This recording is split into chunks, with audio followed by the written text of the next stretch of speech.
Hello everyone, आप सबको मेरा प्रणाम। मैं प्रेम पांडे फ्यूचर आईज अकेडमी से एक बार फिर आपके समक्ष खुद को प्रस्तुत करने का एक प्रयास कर रहा हूँ। मेरे प्यारे भाइयों बहनों, आज गर्मी पर्सनली बता रहा हूँ मुझे बहुत ज़्यादा लगी। तो एक प्रकार का मैं बोलूँगा, बताना चाहता हूँ कि आज मेरे साथ क्या क्या घटना घटी।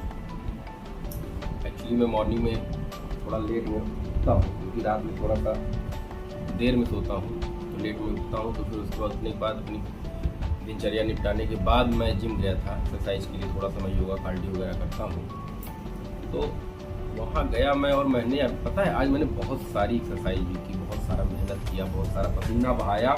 इतना पसीना बहाया कि पूरी टी शर्ट लोअर पूरा भीगा हुआ। एक्सरसाइज करने के बाद उसी मन से मैं नीचे उतरा कि अब मैं घर जाऊँगा थोड़ा रिलैक्स करूँगा। मेरे प्यारे भाइयों बहनों, आज मैं जैसे ही नीचे उतरा तो मेरी बुलेट स्टार्ट ही नहीं हुई। स्टार्ट नहीं होती, परेशान हो गया मैं 15 मिनट तक कि मारते मारते करते करते इसमें करंट ही नहीं फ्लो हो रहा था। पता नहीं भगवान ने क्या सुन लिया। कोई दो व्यक्ति थे, भैया थे, जो आए और थोड़ी देर गाड़ी उन्होंने सीधा उधा किया, स्टार्ट कर दिया और कहा भैया बैठ के सीधे घर चले जाओ, रास्ते में बंद हो जाएगी, कोई गारंटी नहीं। और जहाँ मैं रहता हूँ वहाँ बुलेट बन जाए ऐसी कोई जगह नहीं है। आदमी अपाचे, पल्सर, R15 तो बना लेता है, पर बुलेट एक अलग बाइक है, उसको जल्दी से कोई टच भी नहीं करता। तो किसी तरीके से मैं घर आया। मैं भाइयों का अपने हार्दिक अभिनंदन करता हूँ क्योंकि ऐसे मैं थोड़ा सा नहीं, अगर मुझे बुलेट खींचनी पड़ती 2 किलोमीटर तक तो फिर खींचना ही पड़ता। होता क्या, आदमी परेशान होता है। इसी की भावना जो मुझे देखिए स्टार्ट करते हुए मैं नहीं कर पा रहा था, तो उन्होंने देखा यही भावना ही भातृत्व भावना है। एग्जाम्पल है, भाई उनको क्या पड़ा था, वो आते सही करते ना करते स्टार्ट कर देते, लेकिन भातृत्व भावना इसी उदाहरण से प्रस्तुत होगा कि यही भातृत्व भावना है, एक दूसरे की सहायता करना। तो मेरे प्यारे भाइयों बहनों, ज़्यादा बातें न करते हुए मैं कल भारतीय इतिहास पर चर्चा कर रहा था। मैंने इंडस वैली सिविलाइजेशन, सिंधु घाटी सभ्यता, आयुर्वेदिक सभ्यता तक बात कर ली है और आशा करता हूँ कि आप लोग बुक खरीद लिए होंगे। और उस टॉपिक को, कल संडे है तो कल आप उस टॉपिक को आराम से बैठ के आज दिन और कल रात में मिला के उसको आराम से पढ़ लीजिए। आज मैं इतिहास पर चर्चा नहीं करूँगा। आज मैं भारतीय राज्य व्यवस्था का एक टॉपिक है, संसद, पार्लियामेंट। आज मैं उस पर थोड़ा सा आपको कॉन्सेप्ट बताता हूँ, तो दिमाग को खोल लीजिए क्योंकि ये कॉन्सेप्ट आपके बहुत काम आने वाला है और आने वाले समय में भी ये कॉन्सेप्ट आपके काम आएगा। अगर आप कॉन्सेप्ट भूल गए तब फैक्ट कभी जीवन में आपको रटेगा नहीं, लेकिन आपको कॉन्सेप्ट आ गया तो फैक्ट एक बार आप पढ़ लेंगे तो फैक्ट को कॉन्सेप्ट के बीच में आराम से सेट कर ले जाएंगे। देख रहे हैं बीच में पसीना भी मुझे पोंछना पड़ रहा है। टेम्परेचर बहुत ज़्यादा है, गर्मी बहुत ज़्यादा है। भैया लिक्विड खाइए, थोड़ा सा पानी ज़्यादा पीजिए। तो मेरे प्यारे भाइयों बहनों, आज मैं बात कर रहा हूँ parliamentary system in India. Parliament, Hindi में संसद। अगर कोई ये पूछे कि भारत में संसदीय व्यवस्था कहाँ से ली गई है तो ब्रिटेन से प्रभावित है और ब्रिटेन से ही ली गई है। हम ब्रिटेन के संसद में और भारत के संसद में सिर्फ एक इतना सा अंतर है कि हमारा संसद लोकतंत्र की गणना को प्रेरणा देता है और ब्रिटेन का जो संसद है वो राजतंत्र को। मतलब हमारे यहाँ जो भी सिस्टम होगा वो जनता द्वारा चुना जाएगा, जनता द्वारा ही आएगा। और जितने भी फैसले होंगे राष्ट्रपति सर लेते हैं, आपको पता ही है, अंतिम फैसला राष्ट्रपति का ही होता है, परंतु जनता ही सब कुछ है हमारे यहाँ, जनता जनार्दन सब कुछ है। जबकि राजतंत्र में ऐसा नहीं होता, वहाँ पर जो आनुवांशिक हेड होते हैं वो राजा या रानी जो भी वहाँ का मौके पर रहा होगा या है, वो उसका हेड होता है। हमारे संसद सर्वोच्च नहीं है, हमारे यहाँ संविधान सर्वोच्च है। पार्लियामेंट अगर कोई गलत काम कर रहा है या कोई ऐसा गलत रूल रेगुलेशन बना रहा है जो लोगों के विरुद्ध है तो हम सीधे सुप्रीम कोर्ट, हाई कोर्ट चले जाते हैं।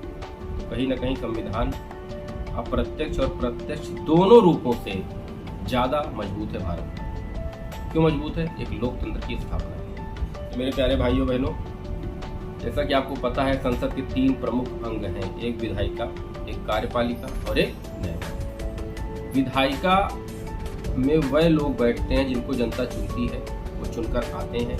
विधायिका, ऐसा नाम से ही क्लियर हो जा रहा है, विधायिका जहाँ विधि बनाई जाती है, जहाँ पे रूल रेगुलेशन बनाए जाते हैं, वो संस्था विधायिका में रूल रेगुलेशन, नियम कानून, अधिनियम, एक्ट जो भी कुछ बनना होता है विधायिका में बनता है। कार्यपालिका में विधायिका के ही मंत्री चुन के कार्यपालिका में भी जाते हैं, और उसके बाद कुछ प्रशासकीय अधिकारी जैसे आईएएस, केंद्र में राज्यों में आईएएस पीसीएस अधिकारी उनकी सहायता के लिए होते ही होते हैं। कार्यपालिका तभी अच्छे से एग्जीक्यूट हो पाएगी जब कार्यपालिका को कार्य करने की क्षमता और शैली दोनों पता होगी। तो आपको पता होना चाहिए, हमारे यहाँ सांसद या विधायक जब चुने जाते हैं तो उनकी कोई योग्यता नहीं होती है कि इनको संविधान आना चाहिए, इनको बीएससी एमएससी होना चाहिए, कुछ नहीं। अनपढ़ जाहिल गवार जो भी है वो सब चुनाव लड़ सकते हैं हमारे यहाँ। तो उनकी संविधान की सोच को विकसित करने के लिए कार्यपालिका में तो मंत्री लोग होते ही होते हैं, साथ में अच्छे अच्छे गस्टेड अफसर भी होते हैं जिनको संविधान और संविधान के तत्वों का अच्छे से ज्ञान होता है, जो रूल रेगुलेशन को बनाने में, इम्प्लीमेंट करने में इन राजनेताओं की मदद और सहायता करते हैं।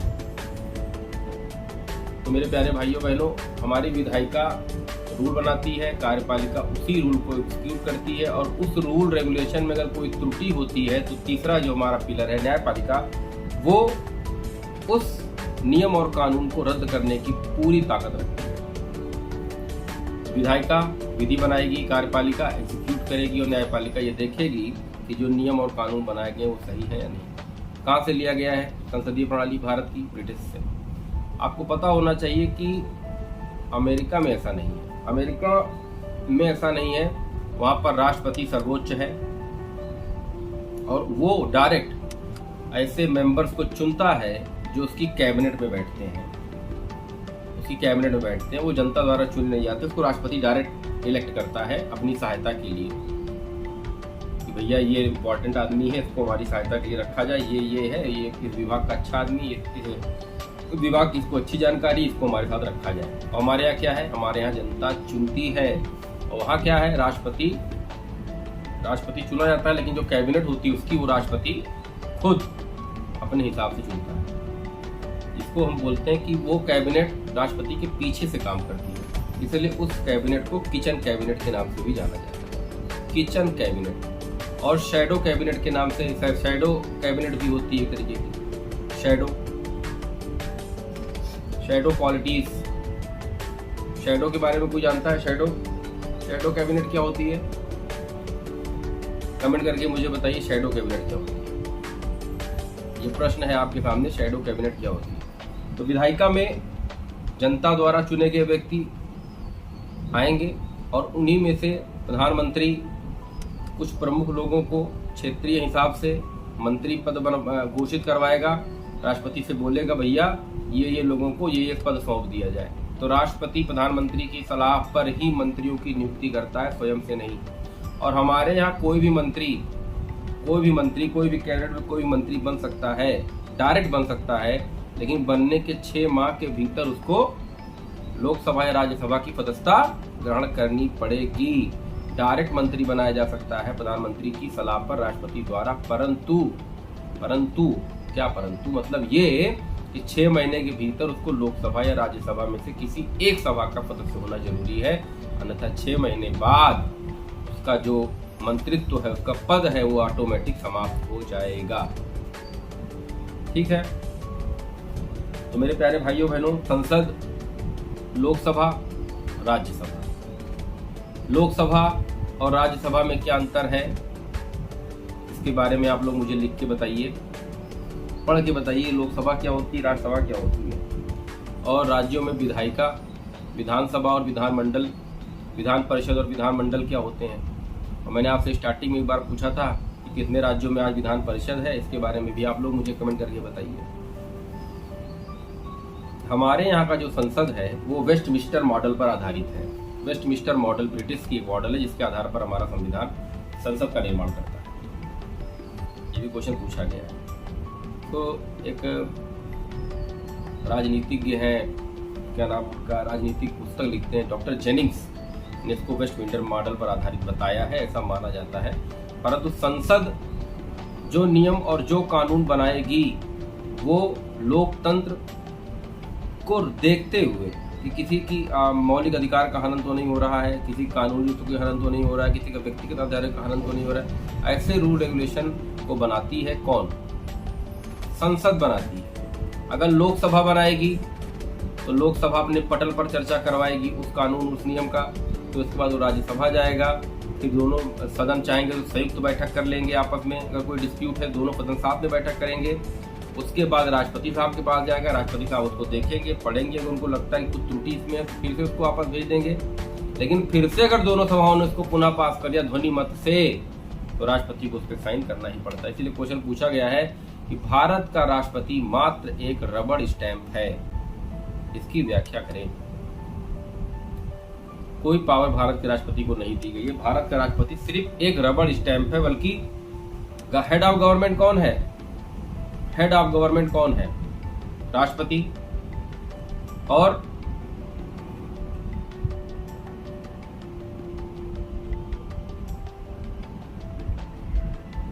हेड ऑफ पार्लियामेंट कौन है? प्रधानमंत्री। तो प्रधानमंत्री की सलाह पर ही, मंत्रिपरिषद की ही सलाह पर राष्ट्रपति काम करेगा, स्वयं से कोई काम नहीं कर सकता। आपातकाल लग जाएगा तब भी वो कैबिनेट मंत्री जो होंगे उनकी सलाह पर ही लगभग काम करेगा।